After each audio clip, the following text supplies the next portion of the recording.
Today I'm going to show you how to make your own medals. I'm going to start by painting the main panels on my dog purple. I'm going to use this Army Painter speed paint to do this, but any contrast paint should do the trick. I'm going to thin this down with a 2:1 ratio of speed paint to medium.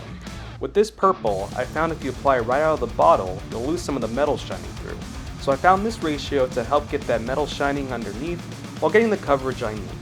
This is just my preference though, so feel free to experiment to get the look you're happy with. Next, I'm going to start working on the limbs of my dog. I'm going to use this speed paint from the Army Painter to get a nice dark metallic green. I found with this green I got the coverage I needed just using it right out of the bottle. When applying speed or contrast paints, try to apply it in a downward motion with your brush and ending at the lowest point of wherever you're painting. This will help to apply an even coverage of this paint to the model and should help reduce splotchiness that you sometimes get from speed paints. If you're happy with how this looks, you can call it bada bing here, but I'm going to do the extra step of highlighting the green.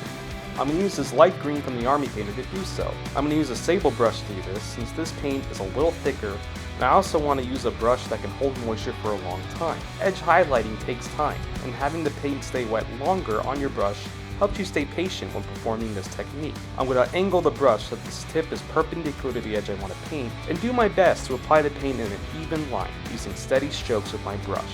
If you make any mistakes, just go back over it with the speed paint you used in the prior step.